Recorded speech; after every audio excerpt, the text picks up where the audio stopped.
Hey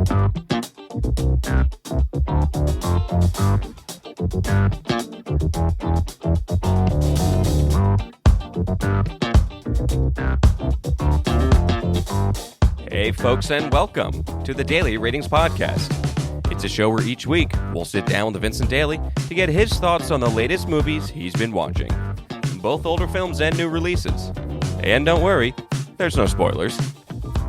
Vince will give a brief review of the movie, share some thoughts, and of course, then rate the film. The daily ratings are always fair, honest, and most importantly, they're consistent. On today's show, Vince will be rating and reviewing A Damsel in Distress, directed by George Stevens, 16 Candles by John Hughes, Amores Perros by Alejandro Inarritu. We have newly released M3GAN by Gerard Johnstone, and finally, Infinity Pool, directed by Brandon Cronenberg. It's going to be a great show, folks, so stay tuned and enjoy.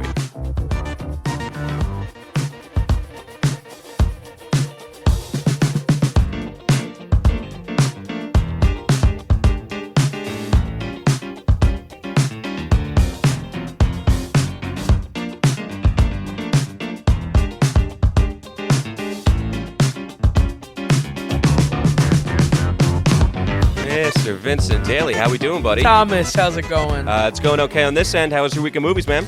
Week was good. A lot of different projects going simultaneously, so I was happy to have an agenda instead of just being watching all random. Over the place? Yeah, exactly. I mean, I like the array of stuff we have for sure. Yeah, it is a big array, so there's a lot of variety there, and of course, I texted you very, very early on, but we swapped out Fear for M3GAN because I was looking at that box office and I was like, why the hell would I cover Fear when M3GAN is number one in the country? You know, SNL skit and everything. So, well, number one besides Avatar, of course.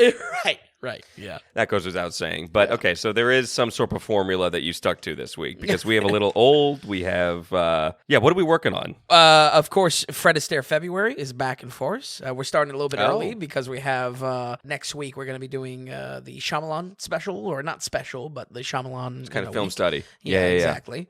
Going to be starting a writer study on John Hughes, which I'm excited for, and kind of covering his early work. John Hughes had an unbelievable run. An unbelievable run. It's incredible. Yeah. It's incredible. So if you don't know who John Hughes is, you will soon. Because we'll list off the movies and everything like that. Yeah. Especially the span that he went on. But, okay, so let's just start right away. So we're going to start. I didn't realize we were doing Fred Astaire February. It's exciting. Well, one a week. We're starting it early. Not really. I mean, it's the first. Yeah. It's February 1st. So, okay, so this is 1937. This is A Damsel in Distress, directed by George Stevens. Mm-hmm. This is a common team, correct? George Stevens did them. He's done one other and a very famous one. Swing Time. Okay, gotcha. Okay, so what do we get with this 37 Damsel in Distress, Finn? I mean, honestly, I was so happy to return to some Fred Astaire films because, honestly, Tom, these are just like comfort food for me. Yeah, and watching these films, I really do love it, and moving towards the eventual personal list that I would have that would go into a essential Fred Astaire special. Mm-hmm. Watching a lot more of these tests what I think will fall or won't fall into that list. So coming across something that I'm really raving about or happy to talk about, that's probably going to get put to the side and I'll cover probably something else because that will go into the essential special list of covering Fred Astaire. For me, watching these films, though, is an absolute delight. Damsel in Distress is the classic romance musical based off of the 1919 novel of the same name, and is also the second of only two films that director George Stevens does with Astaire, the first being the legendary Swing Time. Okay, that's why the name is... Oh, yeah. Yeah. Stevens goes on to have a big career, including, I don't know if I would call it a favorite, but 1953's Shane, which Yeah. Yeah. Maybe not a favorite, but certainly legendary, we would say. Yeah, legendary a for landmark. sure. Yeah. We liked it, but we didn't love it. Yeah, we sat down and watched it just because of the name recognition. Yep. And we said, okay, we got to watch this Western. And it was fine. It was good. It was good. It was good. It was, yeah. But we're 100% on the same page. How many years back do you think that? 5 years? Yeah, I mean, it could have been more even. Yeah, I know. Who knows? Yeah. But folks, Tom and I, way back when, went back and watched just a bunch of legendary Westerns. And Shane is one of those names that is legendary in the Western space, but also legendary for writing as well. What it did to kind of shape a modern blockbuster type of landscape. So, but in Damsel in Distress, back to Astaire, he plays his usual working actor that is trying to escape some trashy PR. That was released by his agents, played by George Burns and Gracie Allen, a real-life famous couple. I didn't know, I don't really know, these old comedy duos, but apparently George Burns and Gracie Allen are very famous in their own right. So them starring in this is kind of an interesting piece of history if you want to watch Damsel in Distress. This has him getting entangled with a royal family in England whose daughter can't make up her mind on who to fall in love with. All of this is kind of the setting for, or the setup for, a working staff that has a running bet pool on who she'll end up with. And that's kind of the whole comedic setup of he's this outsider coming into this royal family. You kind of have the working man of the staff kind of betting against and pulling the strings behind the scenes. Unfortunately, it does kind of boil down to the classic romance comedy of I thought I didn't love him and now I love him. It's just the classic. It's all of these films. It's all of these films. And maybe that's something to say about like rom-coms in general. Like, I personally was thinking about like Harry Met Sally or something like that, and watching this, I was saying to myself, "Wow, I mean, yes, it's the presentation is so different, but romance comedies, rom-coms, they all work the same way. And it's they kind of like each other, they're on the outs, and then they go back to liking each other. Yeah, the formula had definitely changed like 80s and 90s. But it's funny to think this was very much like rom-com. Just even so, there was a decent amount of them. Yeah.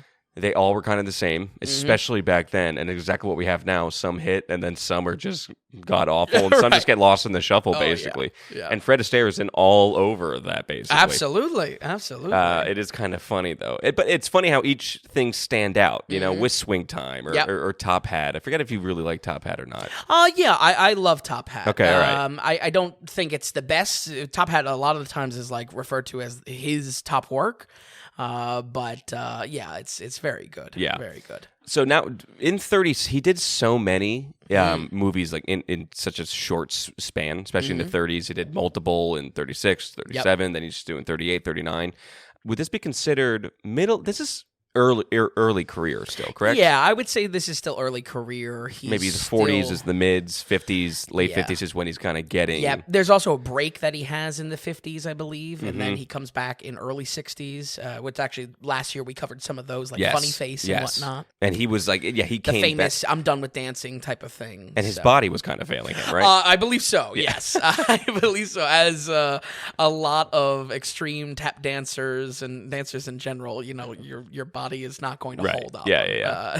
Especially for the one-upsmanship he has in choreographing his work movie to movie, making a because why would you not want to? Or more complex, So basically, going back to this in the rom-com style, how does this differ itself from the other Fred Astaires or the rom-coms of their time? Does it stand alone in any sort of way, or no? I don't think it does. Okay. It definitely blends in. I would say musically is where it maybe stands apart because we really do get some iconic numbers there.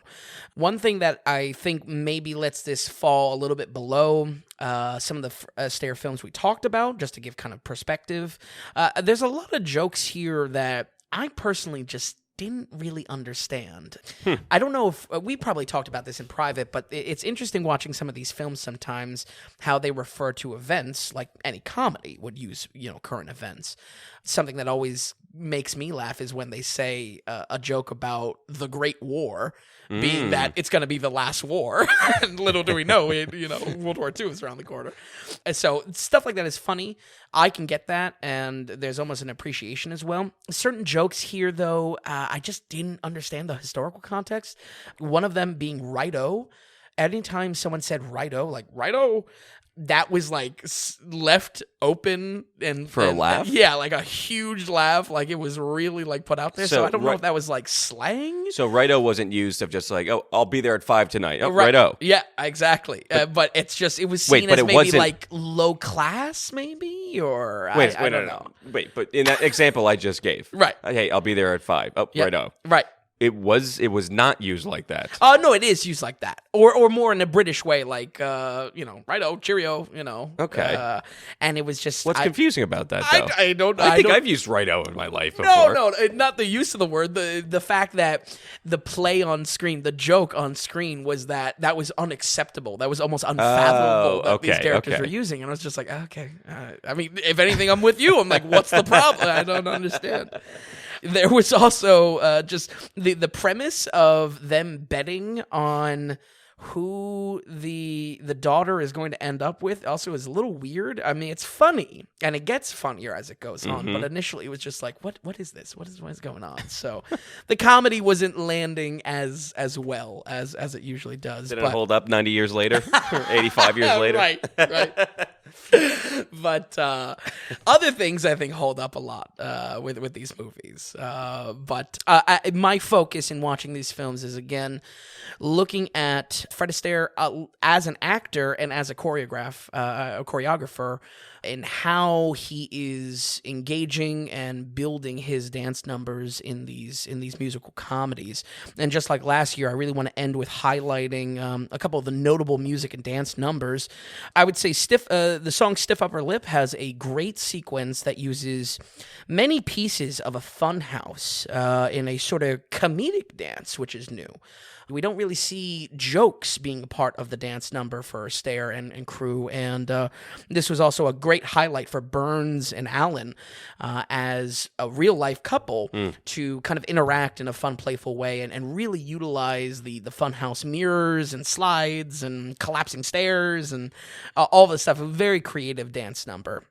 And of course, the classic song, Nice Work If You Can Get It, is brought to life with Astaire's love of percussion and dance. It's done as a song number earlier in the film, or maybe say 60% through, and at the very end, it's paid off with a dance, and Astaire has this turned over drum set in a semicircle around him, and he's using that to tap and dance and hit on the cowbell, and he has 2 drumsticks, and it's just like, wow. I mean, it's just such an electric scene, and it really is just so phenomenal. I mean, a great example. I mean, Damsel in Distress, probably more middle of the road for all of Astaire's work. Yeah, as far as story and act, like the movie itself. Yeah, exactly. Kind of. It was it's Lady and the Tramp type of kind of format, if you will. Right. She's from royalty. He's just a working actor, kind of thing.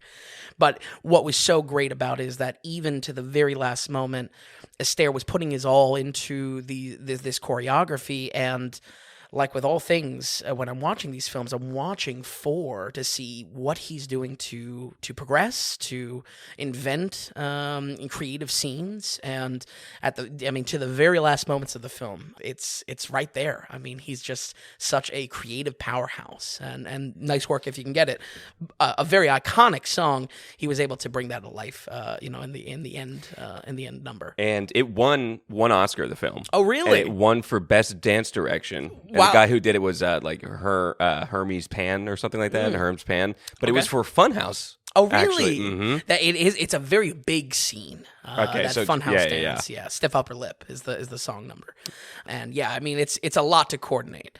Honestly, a lot of love for this movie. Not mind-blowing, but I understand that in exploring these, I'm going to hit on maybe some of the more generic ones, middle of the road. But again, for my purposes and kind of watching my skin in the game to watch more Fred Astaire movies, besides my enjoyment, is to, again, refine a essentials list on arguably, one of the greatest actors that we've ever had as far as choreography and dance. And performers big time in film, yeah. And that's only going to come from watching the numbers themselves. We're going to go ahead and give Damsel in Distress a 66. Okay, 66, pretty good movie. Pretty good. I would almost be interested, would you be interested in splitting up kind of a essentials list with Fred Astaire? I would be interested of knowing, okay, here are the good films. Here are films that are doing something different for the time that are actually enjoyable to watch. Here are the films that you watch for Fred Astaire's numbers. And maybe they correlate a little bit. Like Swing Time is a good movie, plus there's good numbers. Yeah. But yeah, I would be interested in that.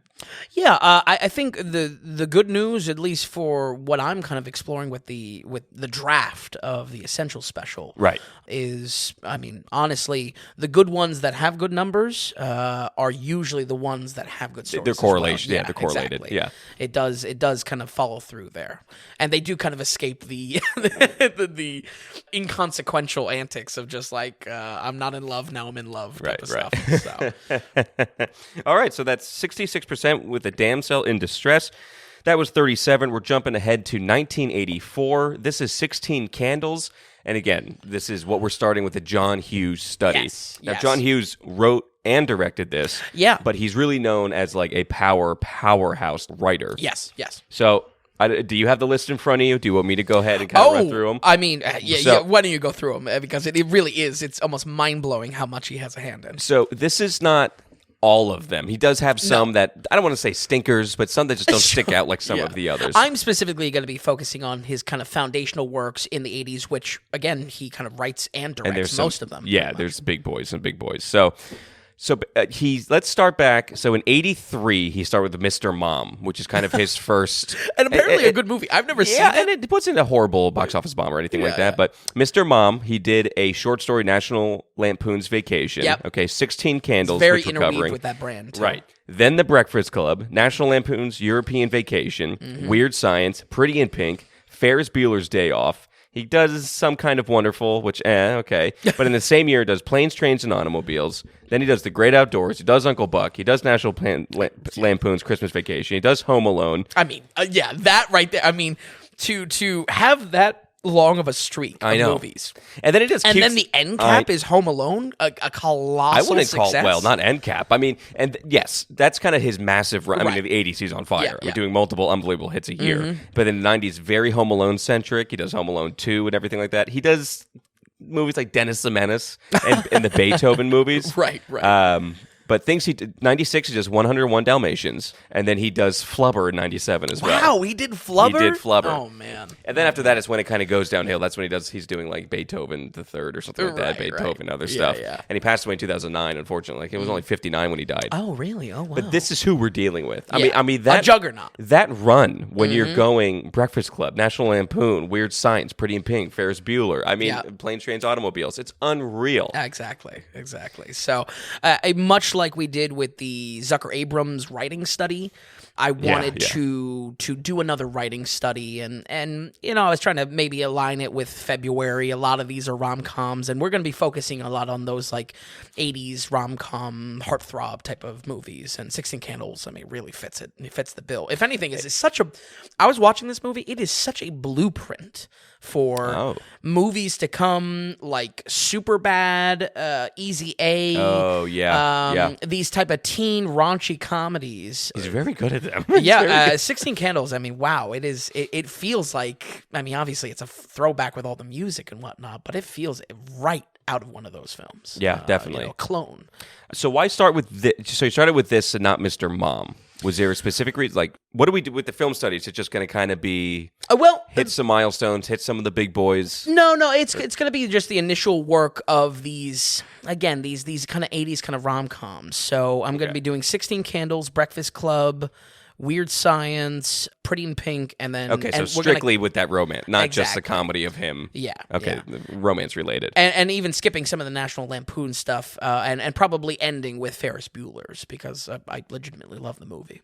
And like you went through, there's plenty of ammunition left in the belt. For next year, absolutely. we can have a second round with the John Hughes study. So man, that's awesome. But yeah, that's where my curiosity was. Yeah. And I think even folks, talking with Tom about this, I said to myself, like, are these old like 80s comedies? Are they good? And that type of just basic question is usually where my curiosity starts, and there's no better way to kind of air it out and explore it on the podcast. And when 80s are known for it's not a good decade for movies. Right. And when you think of good comedies, it's funny how many he's a part of. Mm-hmm. I mean, he's a part of almost half of them. Right. When it comes to actually good, known, still talked about comedies to this day. Yep. But regardless, okay, let's go back to 1984. This is 16 Candles, written and directed by him. And what do we get with this film? Sure. And like I said, really a blueprint as far as rom-coms go, and a blueprint into the 2000s. Again, I was feeling a lot of echoes coming off of this film. Of course, as far as rom-coms go, 16 Candles is pretty iconic, but a concept that I'll return to probably many times in the course of running the podcast is iconic. Does it always equal good? Right. Not always. Right. Molly Ringwald stars as Sam Baker, a young girl waking up to her 16th birthday. That is totally unremarkable, and no one remembers it at all. That is our setup here, and the entire story takes place over pretty much 24 hours of her birthday, and evolves from a typical school day to a Friday night school dance to a senior after party. And that basically gives us, I mean, even just from that explanation, you can feel Superbad in that. You can feel so many teen type of comedies that the payoff of the structure or the story structure is a party, is getting drunk, is trying to get laid. You know what I mean? Yeah. It's and it's right here. I mean, I don't know if there's a precursor. I mean, I'm sure there's some even like a Caddyshack or some sort of like party centric comedy. I'm sure there's precursors to this, but 16 Candles, I can't stress enough, really felt like a blueprint for that reason. What was the one? I believe it came out in the 70s, and was it George Lucas that did it? It was set in like the 70s town or set in the 50s town, but came out in the 70s.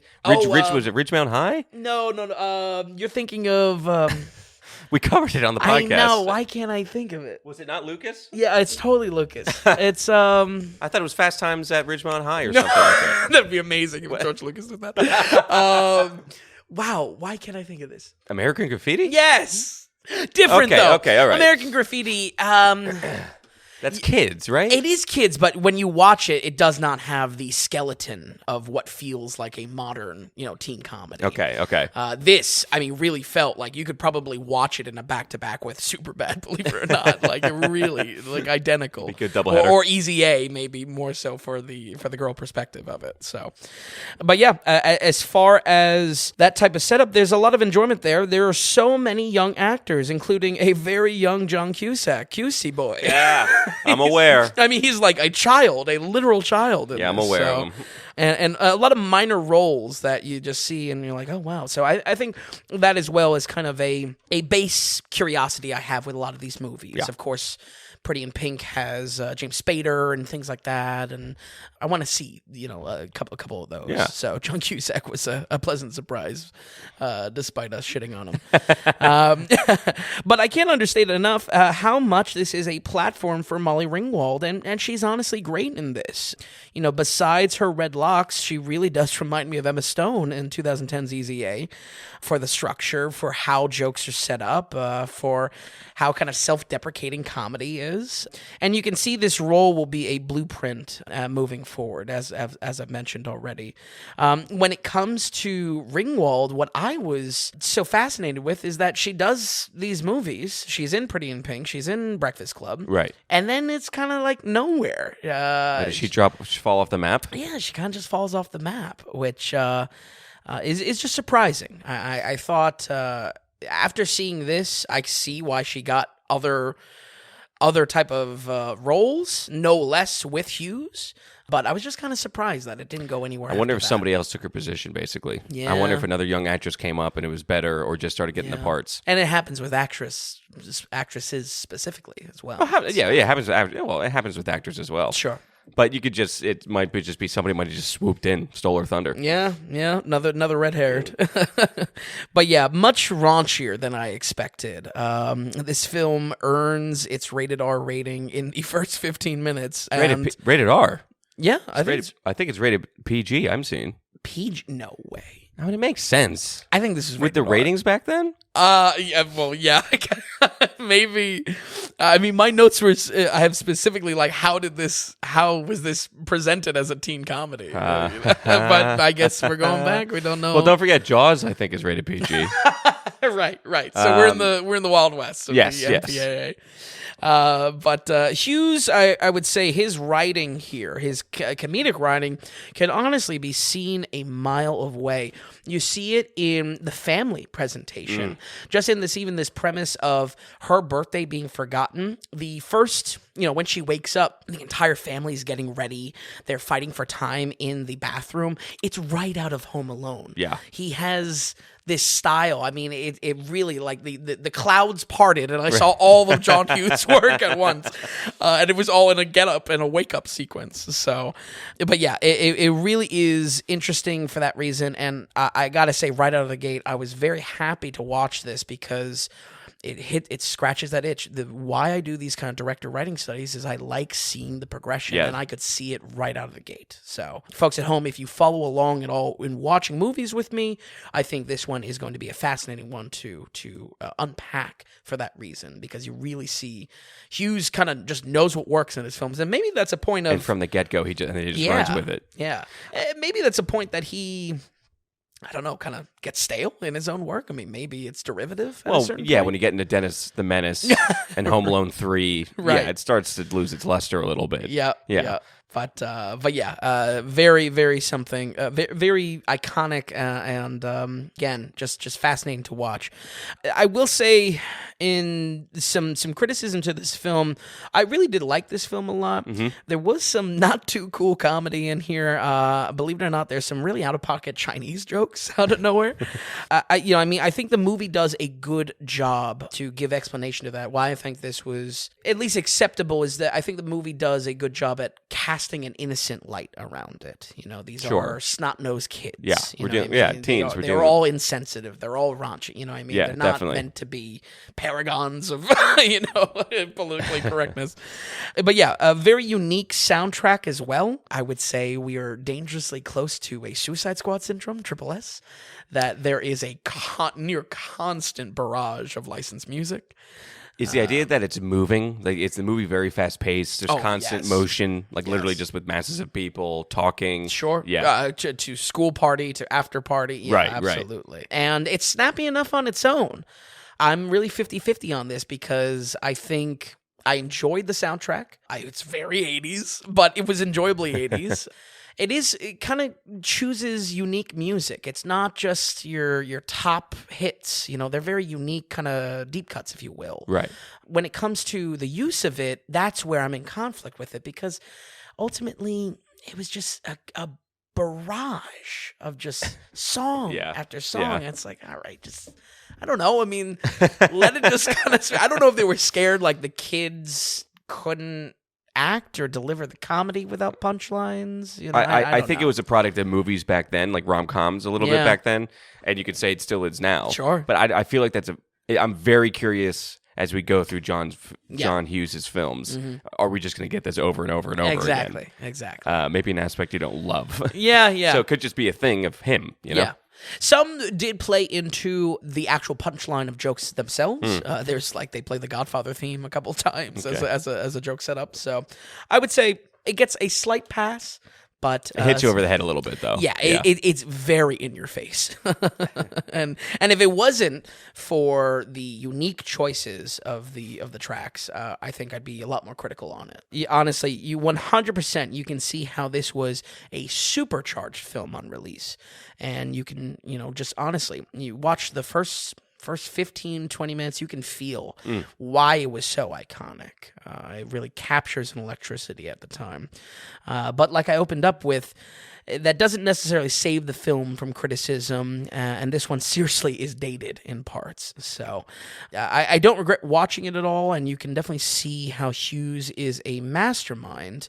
And if anything, I found myself reflecting fondly over the film, laughing at some of the jokes. Okay, all right. Especially listening to that garish soundtrack back.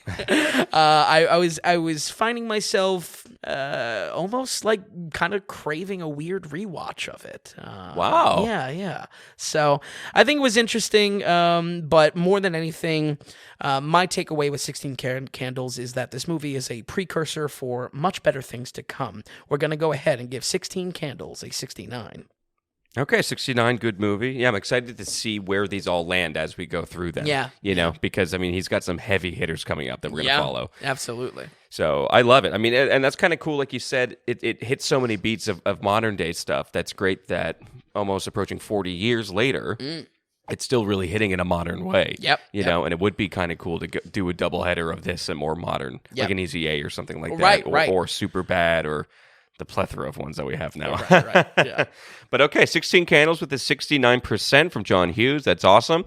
And then here we are, another film study, our third film study that we're working on now. We're juggling them all. We're going back through Alejandro's stuff. Alejandro Inarritu, who we covered with Bardo, False Chronicle of a Handful of Truths. Wow. He got no stumble into the name there. Of course, he also, like we talked about, did Birdman, did The Revenant. Yep. And we're going to go back into some of his earlier work to kind of study where he came from, some of his also Spanish films and everything like that. Yeah. So this is the year. Came out in 2000. This is called Amores Perros. Mm-hmm.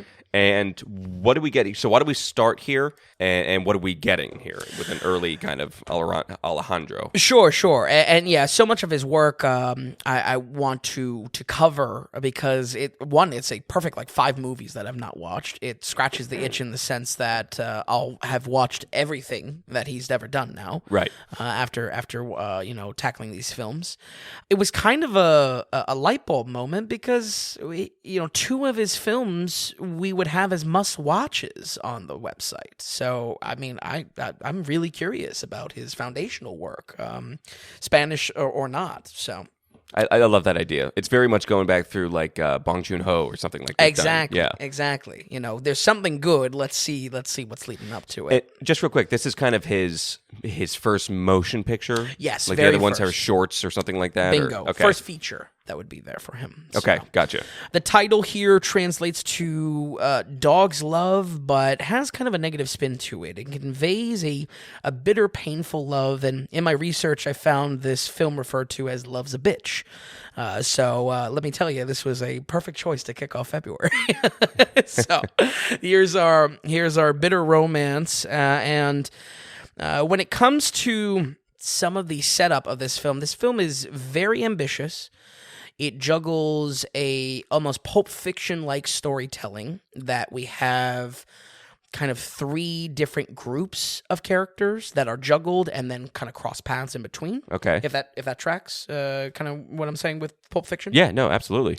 There's just some kind of pre-work that I want to throw out there. One related to this being about dogs, and there are dogs in this. There is also some very extreme dog fighting in this, and you don't hear me saying like a trigger warning too often, but I always find myself kind of wincing at some of this stuff. Really? Oh yeah, it's Some portrayed. Tarantino-esque. It's Hard to watch dog fighting, huh? right, yeah. It is portrayed hyper really impressive. I think for me, the whole scope of Inarritu's film project is trying to see what I love and know him to be as kind of this king of dreamlike atmosphere. My takeaway from Amores Perros is that he's able to build the atmosphere in the way that he does later on in his career, but that atmosphere is a very realistic depiction of this kind of low to very low middle class lifestyle. And very raw. Oh yeah, very raw. A tiny bit of a trigger warning, and if anything, it just illustrates how brutal and real the world is. The atmosphere our characters have to exist in is relentless and just not holding punches. So a very serious movie. The scope of the film explores love and the messy things that come with it. Specifically, this is tackled in a handful of relationships as kind of chapters to the story. Mm-hmm. They kind of interlock as the plot progresses. Again, I don't know, honestly, if Pulp Fiction is the right way to describe this, but just that interlocking of groups of characters, and the beginning is kind of just setting up. We get to know all the characters. Right. That's the best way I could kind of describe this. But 3 primary groups. The first is a forbidden love that kind of examines the pressure of financial hardship placed on a relationship. This section contains our dogfighting arc. So just some really intense scenes, both in and out of the pit. This was, I'll be honest, I have it in my ending notes. This film was a little bit pulling teeth for me to get to. I had to sit through two sessions with it, which is, I'm going to be honest when that kind of happens. You're saying pulling teeth to get through as far as lack of interest, lack of, I need to put this down right now and come back to this, or was it? What was it exactly? Kind of a whole host of things, I would say. And again, I'll be very honest. It was maybe not in the mood for subtitles. Okay, because it's all, we're dealing with a full Spanish film, yes, correct? Yeah, it was full Spanish. It was the intensity of the subject matter, and I just didn't grasp what was going on with like establishing all these characters. It just felt very disjointed for me. Okay. That first arc, in addition to the trigger warning, might be tough to get through a little bit. The second is a new start at love that examines self-worth and value in the relationship. I would call it the weakest of the 3 just because it doesn't mesh very nicely with the other arcs, okay, with the other characters. And the third and final is a redemption to recover a love lost, and examines the pain in words not said in a relationship. This was for sure my favorite art, but it kind of turns into an action movie at the last minute. So it was this razzle-dazzle that it was just like, oh, this is a great movie. But up until that point, kind of saying, what are people seeing here? What's going on here? So I mean, I like the overarching story where we have 3 main different stories going on, and it's the past, present, and future of love, essentially. Sure. And we're really dealing now. Are we dealing with multiple sets of people within these 3 stories, or are we following 3 main people throughout these 3 main stories? Oh no, multiple sets of people. Okay, all right. And there is some cross traffic with that, right? Yeah. Both as the film progresses, but how we're also introduced to. At what point in time we're looking at this. A quick example without any spoilers is that in the first arc, we see the character of the third story, and he's a homeless man, and he just kind of crosses the camera at some point, and you're saying, like, what was that about? That seemed like there was something to it. It's not until later do we understand not only why he was there, but who he is and what he's trying to achieve. So, okay. Definitely one that you want to stay engaged with, and again, I'm not going to put on a fake persona that if I wasn't digging something, if I wasn't, engaged because of one reason or another, I'm not going to shy away from saying that in the review. And I think a combination of factors, I wasn't engaged right away with this one. Nonetheless, this film is almost unanimously referred to as his best. So I was coming into this with almost shot in the foot with a lot of expectation of saying, this is his first film and across the board is referred to as his best. Won a BAFTA, nominated for an Oscar, his first film nominated for Best Foreign Film. Yeah. That's just crazy. Absolutely. So I was coming in with a weird headset or mindset with this. Honestly, just hearing about it, the premise seems cool. Yeah. It seems like you have a lot to work with the premise. I'm surprised maybe it wasn't gripping you too much. I would get a sense of, let's say if you were listening to you right now before sitting down, I would assume you would be a little bit more palatable for you. You know what I mean? I think so. Yeah, Coming a little bit more prepared to it. Yeah, exactly. Yeah. And that's why I want to speak honestly about these things. Yeah. Because I see no fault in someone maybe not digging subtitles or foreign films or something like that. So got to be in the mood. Yeah, it's a thing of where you should be in the right mood for it. Yeah, exactly. So I think there was like I said, a kind of a whole host of reasons why this wasn't hitting with me, but and needed that kind of second session with it. That's my experience. I think I want to talk openly about these things in reviews. So. Okay. And so giving these 3 arcs, how was the acting here? And phenomenal. Okay, all right. Absolutely, because I feel like he's very good at picking the right people. Yeah, you know. And I have no experience with any of these actors. My boy's in it. What? Who? Yeah, my boy's in it. I haven't had a boy in a movie in a long time.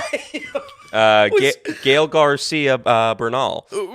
He plays Octavio. Okay, yeah. I was a very early watcher of Mozart in the Jungle on Amazon. Oh, and I think he won a Grammy for it even. No, really? Not a Grammy, an Emmy. No, yeah. Golden Globe. I think he won a Golden Globe. Sure, one of them. Or multiple awards for his portrayal of of his character in that. Wow. The show's relatively good. Mozart in the Jungle. Yeah. He's great in it. Wow. Like, he's really fun to watch and a very good actor. But Fantastic.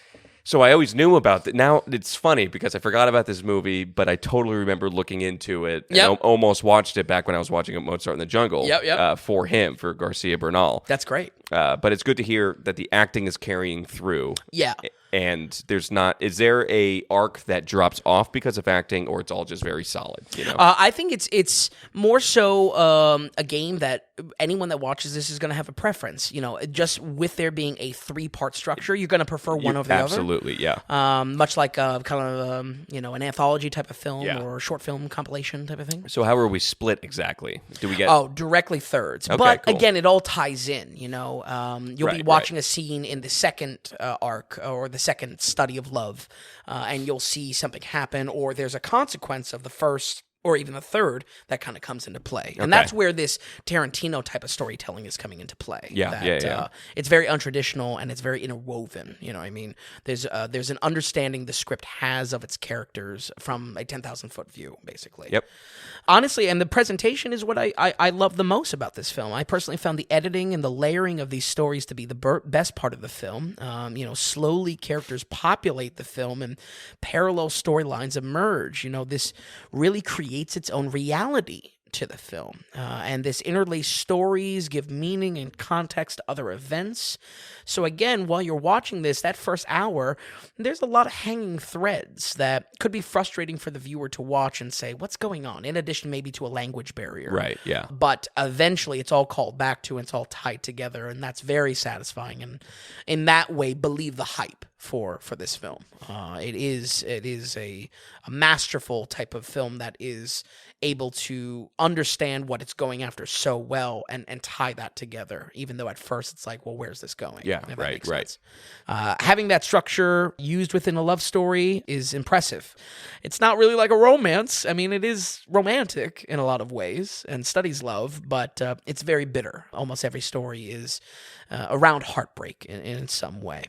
I'll close with saying this, and as I mentioned already, the critical reception of this film is huge and across the board considered his best. So my expectations were very high.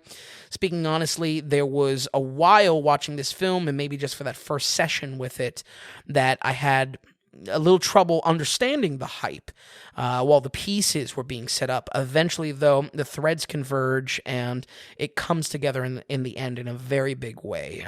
The film pays off in a very big way, not in a cheap razzle-dazzle either. It really is meaningful. You kind of walk away from the film and say, wow. You know, it affects you, which I think is impressive. May not be my favorite, and I personally would not say it's his best, but it is one hell of a first movie for Inarritu. We're going to go ahead and give Amores Perros a 78. Ooh, wow, 78, very good score. Yeah. And what did Bardo get when we recorded? I think I gave Bardo a 79 because I specifically remember that being a little bit under... You know, I remember myself deliberating on that. Okay. I remember the internal conflict. Well, he's the director that hits, that's for sure. His track record is phenomenal. Exactly. I mean, if you take his average score so far, he's doing very well. He's doing very, very well. Absolutely. Yeah, maybe we can have a competition of directors. You know, who's got the highest average? You know, what were the statistics of every director, and kind of put them in a fight, in a cage match. Yeah, I mean that would be unbelievable because that'd be a dog fight in itself. That's the dog fight. But all right, Vince, so we're going to take time here, folks, and we're going to thank our producers who help produce the daily ratings here. And we do have some who donated in. Glenn R. is coming back. Glenn and Carol R.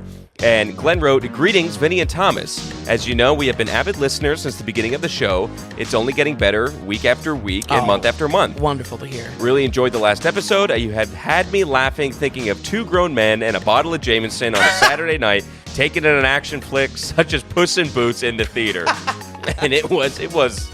It was an absolute blast. It was great. "Quiet down, youngsters," he said. "We're trying to rate a movie here." After a review, it kind of makes sense we want to see it also.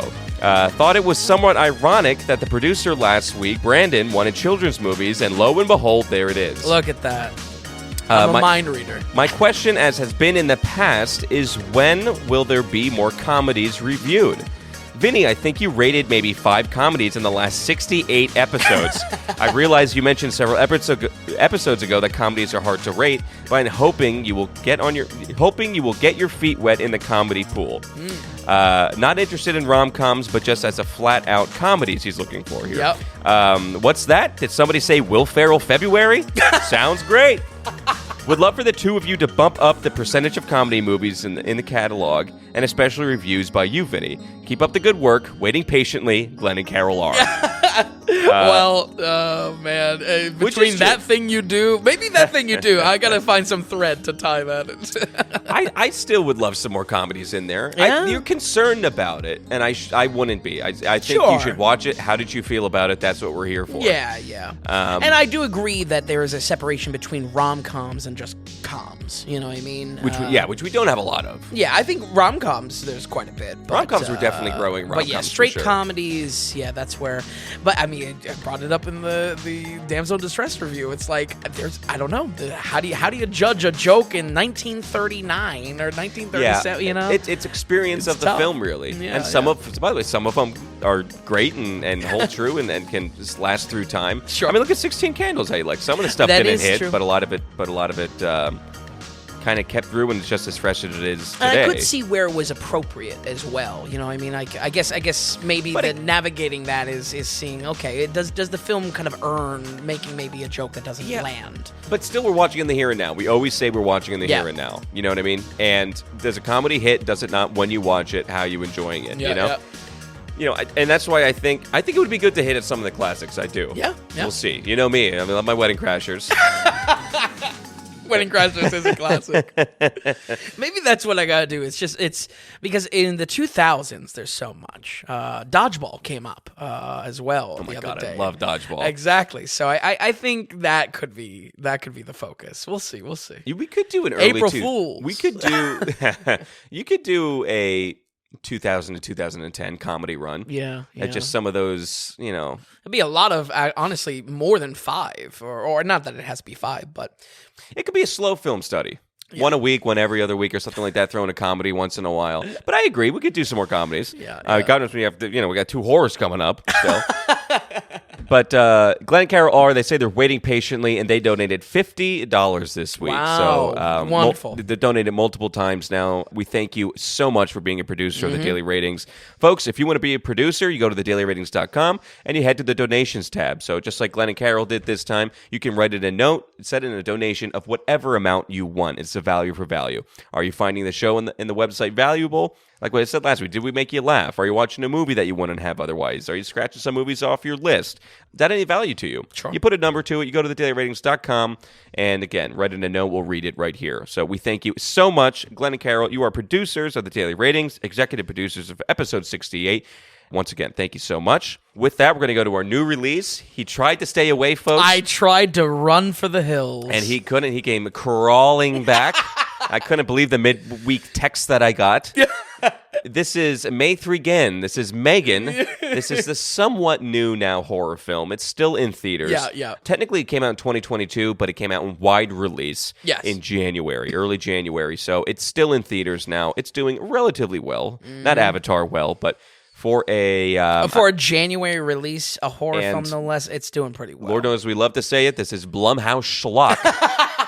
So let's see how schlocky it is. But this is M3GAN. It's rated PG-13, not R. It's an hour and 42 minutes. And Vin, what do we get with M3GAN? M3GAN. M3GAN. Yeah.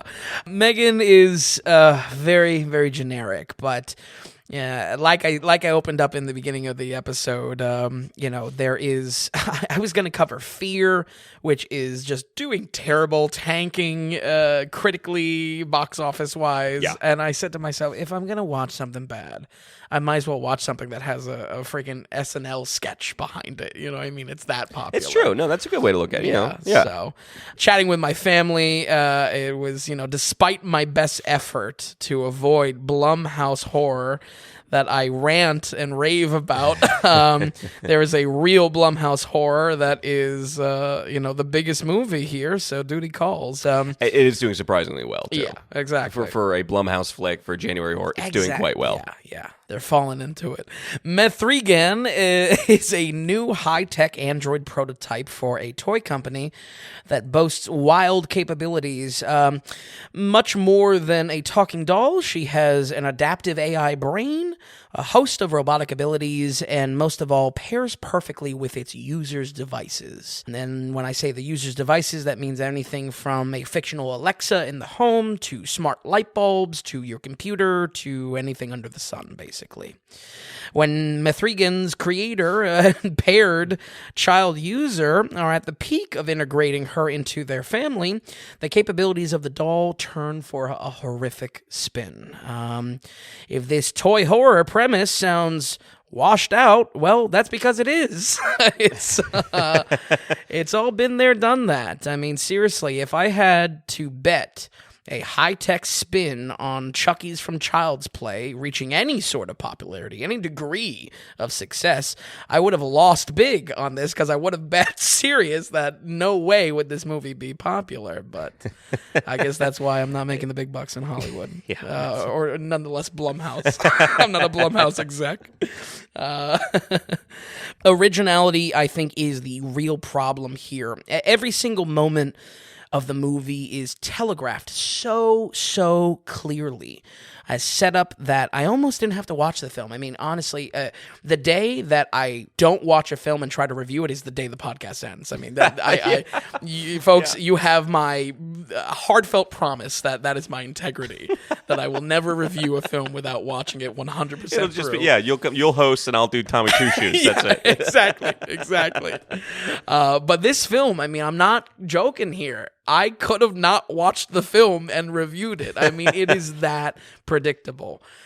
Some factors around that setup, I don't want to talk about them because if you are curious about this film, if you're curious about what's all the buzz about, the setup in the film of what is called back to for how the horror is conducted, what's M3GAN gonna do? How eventually do our family members get out of this pickle?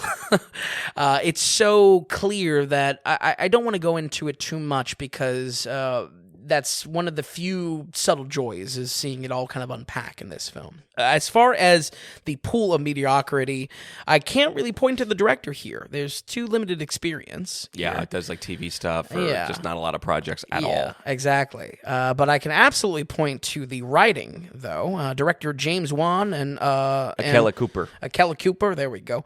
Both wrote this and honestly is a perfect example of the crap that they shovel out. I mean, really. We covered Malignant on one of the earliest podcast episodes. Yeah, we did, yep. All the issues repeat here. Malignant, I would say, is a little bit better in the craziness that film achieves, but the same type of generic setup, telegraphed horror plot devices that are obviously going to be in the third act, I mean, it's all here. I mean, if you are surprised by this film, please write in because I want to know exactly what could surprise you. It's rough. Listen, I won't doubt James Wan's placement as one of the biggest voices in horror. I mean, the guy made multiple, probably billion-dollar franchises at this point. But for something so simple and something so predictable, I mean, this is a great example of why horror is never considered for any kind of critical recognition. And not that that really matters, but I think that does illustrate just how generic and plain and washed out this movie is. I mean, any comments, Tom? I don't want to be shitting on this so much. I think it deserves to be shat on. I don't think. I don't know. I mean, I'm surprised that it's doing well in the theaters. Again, it's just also because we have a lack of good things to go see. Sure. I think it's part of it. Mm-hmm. But it's still doing better than A Man Called Otto. I'm surprised that it's at over 80 million domestic, over 140 for total worldwide, and that's very impressive for something like this. Yeah. I don't hate that the whole doll horror genre comes back or that it's been overdone. Sure. That's what it is. We have jump scare horror, we have slasher horror, we have it's just what it is. The question is, how is it done this time around? Is it something that's going to be exciting and not the same old, same old? So I'm not surprised it's the same old. It is. I don't know. This is proper. This is Blumhouse schlock. You know. Thank you. You know, I don't know. No interest as it was coming out. No interest now. Yeah. To go see it, unfortunately, but. Yeah, I think, shit away if you need to. Shit away. I feel like there's not much to talk about. I feel like this isn't, exactly. We don't need even 12 minutes. There's less to talk about even when you see the movie. Right. It's terrible. Was it dragging, or at least was it snappy enough and kept things moving along before we finished up? No. I mean, it doesn't drag, but I will say that it's fairly formulaic and stale within its own brief hour and 40. And again, that's just how this is a special kind of bad.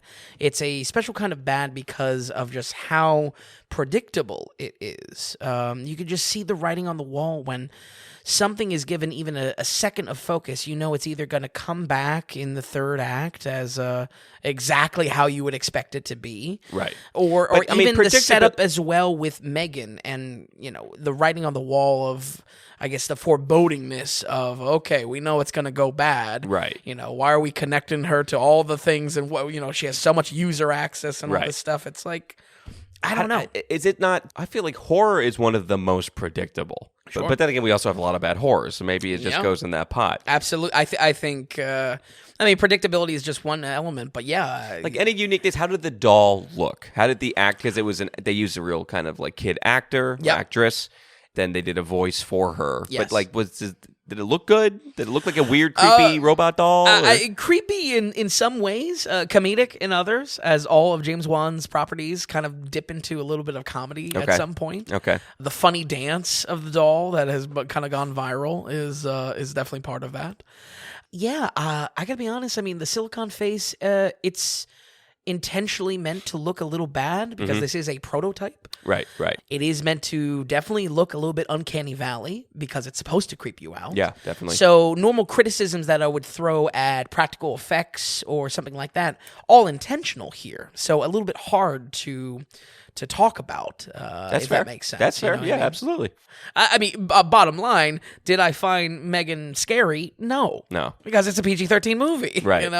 It's meant for this mass consumption horror that Blumhouse is obviously. That's 100% their brand. Yeah. So, that really is kind of my summary thought as far as the problem is around originality, formulaic and stale within its own under 2 hour runtime. Yeah. That is my elevator pitch for this. You know what I mean? And why I think it shouldn't be watched. I don't know what you want me to say.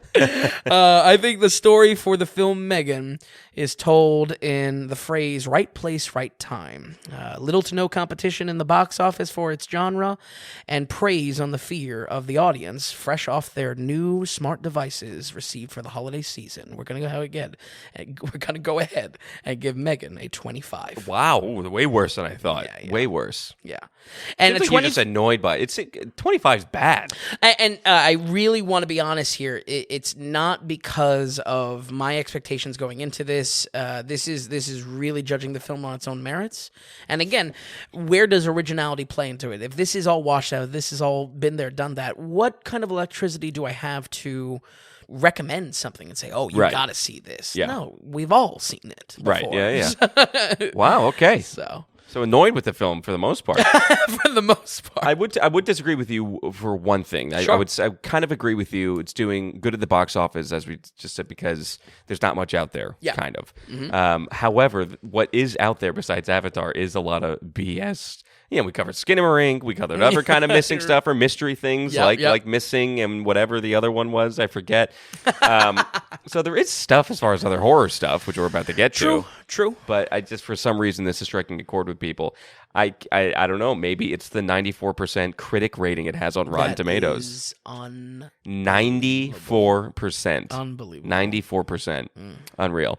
Okay, so let's go to our last film here. This is Infinity Pool. This is Brandon Cronenberg is back, so it's a little bit of heavy expectation just because of what he's coming from. Sure.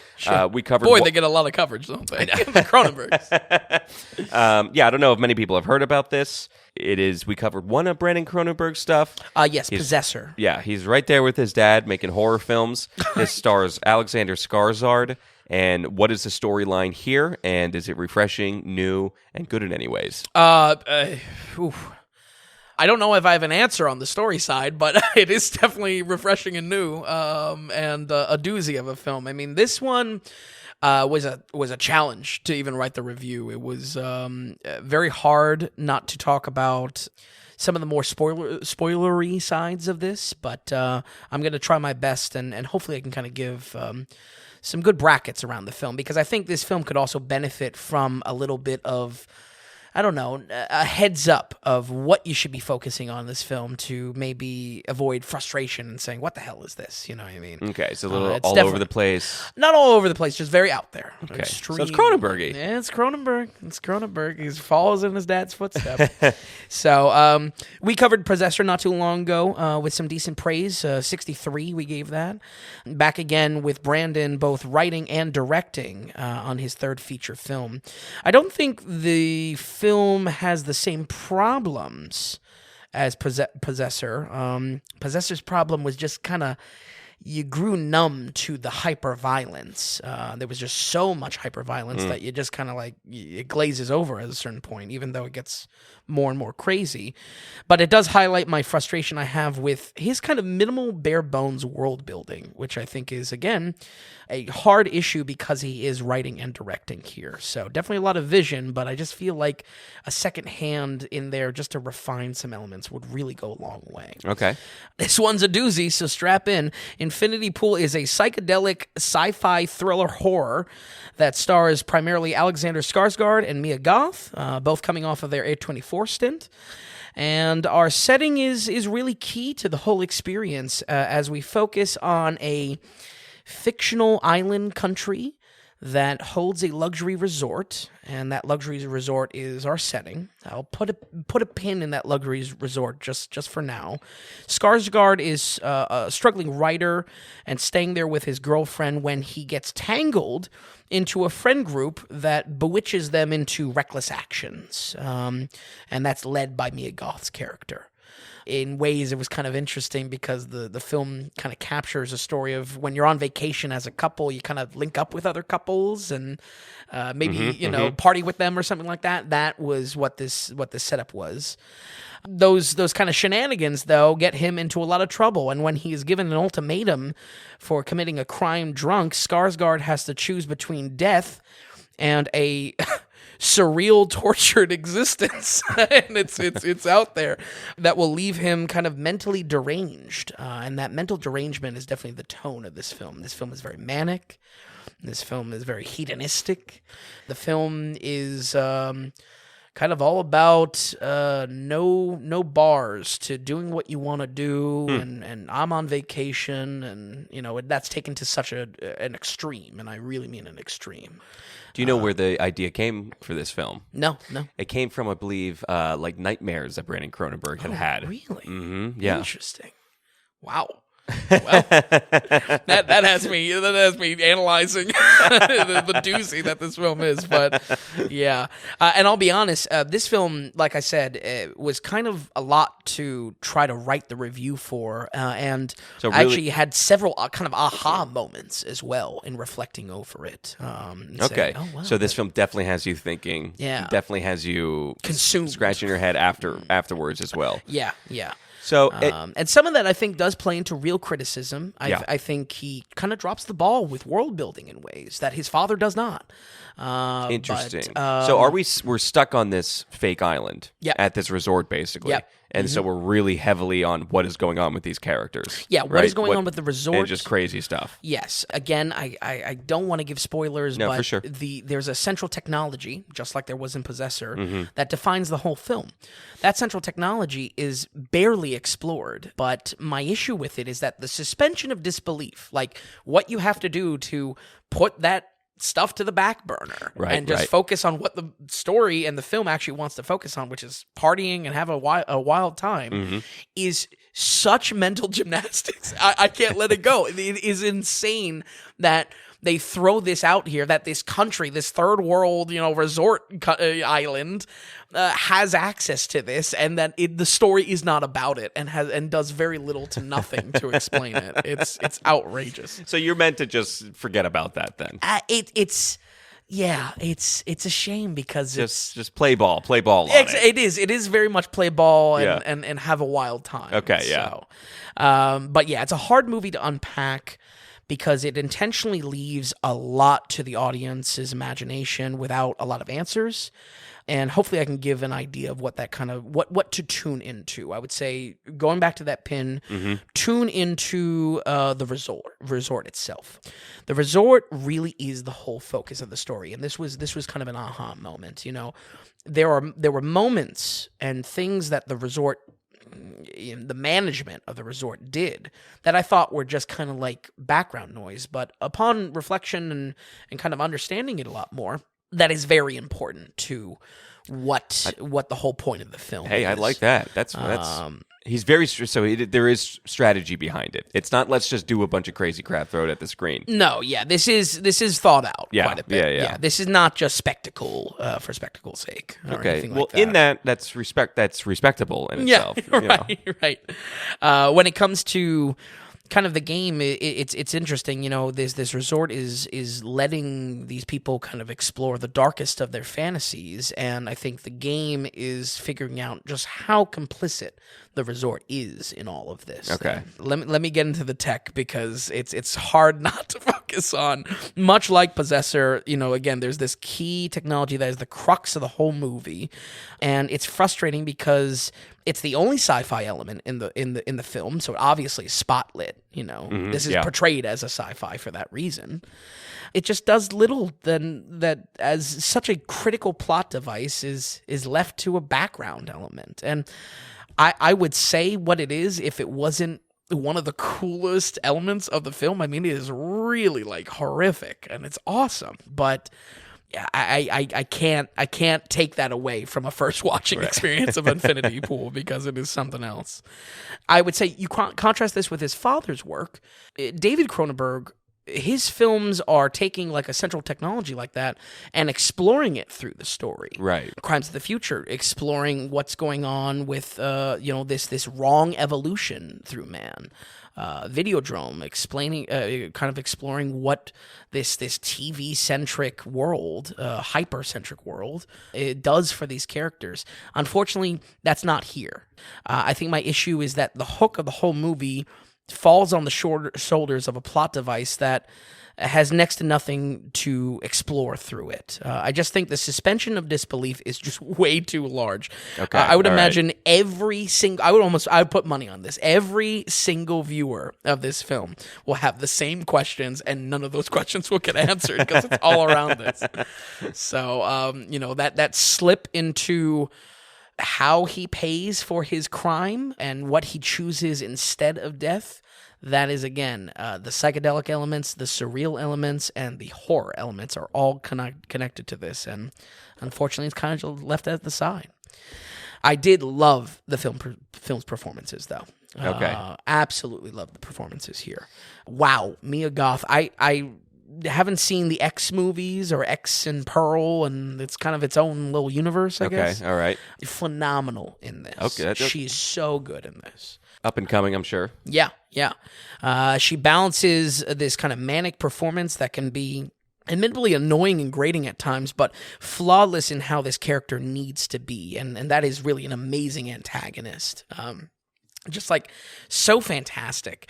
I was talking about this with someone, and they brought up that there's a lot of sex sequences with this, and I won't lie, Mia Goth, pretty impressive in a lot of ways, but when it comes to what she does as an antagonist to the story, I mean, really just flawless. She was by far the standout.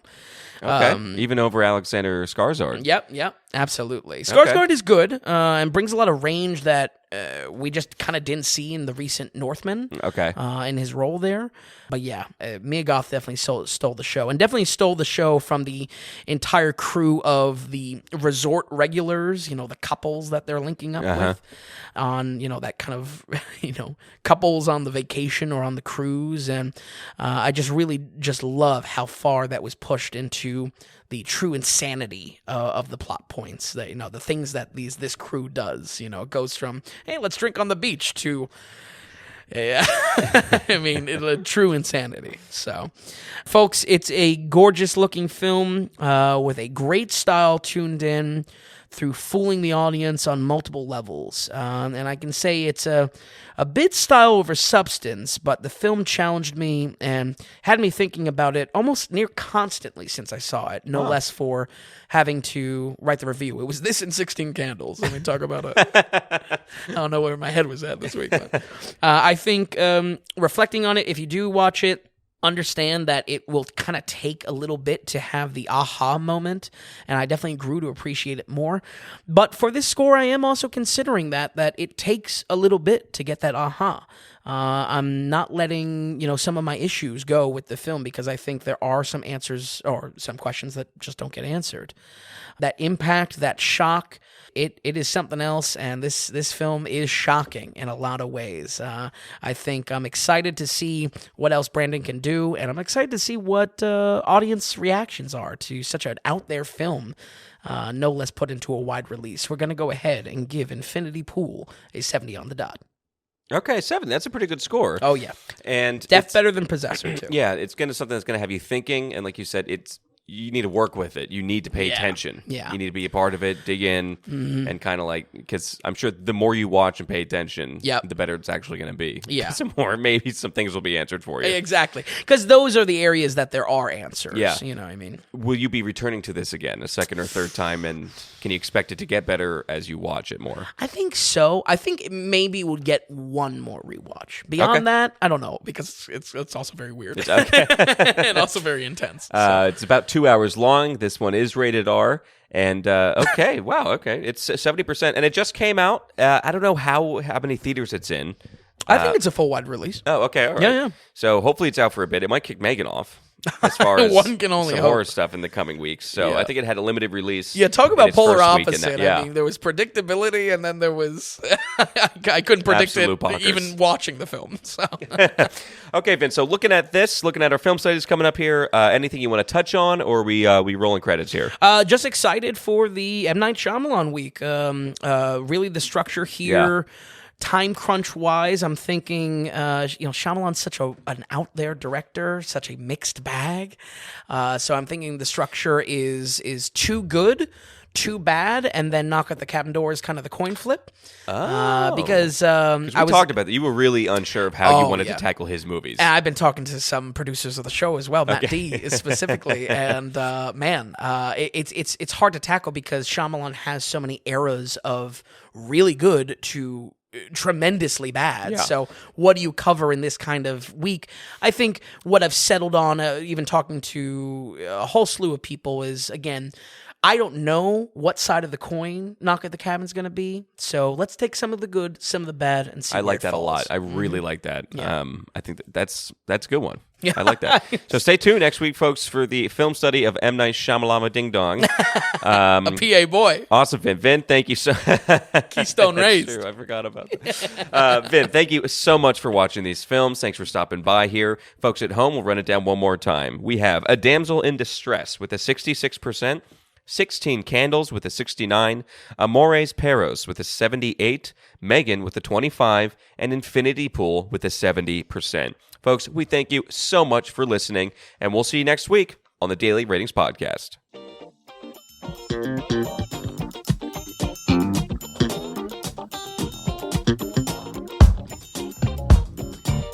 Did you enjoy the podcast, folks? If you would, could you give us a good rating or tell a friend about us? If you're wondering if a film is worth the watch, or if you just like to see more movie ratings from Vince, be sure to stop by thedailyratings.com, where we have our ever-expanding catalog of films. Also, if you found value in the podcast or our site, become a producer and go to the donations tab on thedailyratings.com. You can donate whatever amount of value you feel you received from us. We're looking to build this into something large and great, but also be independent from those corporate sponsors. So we greatly appreciate any support from you all. So thanks so much, and we'll see you next time on the Daily Ratings Podcast.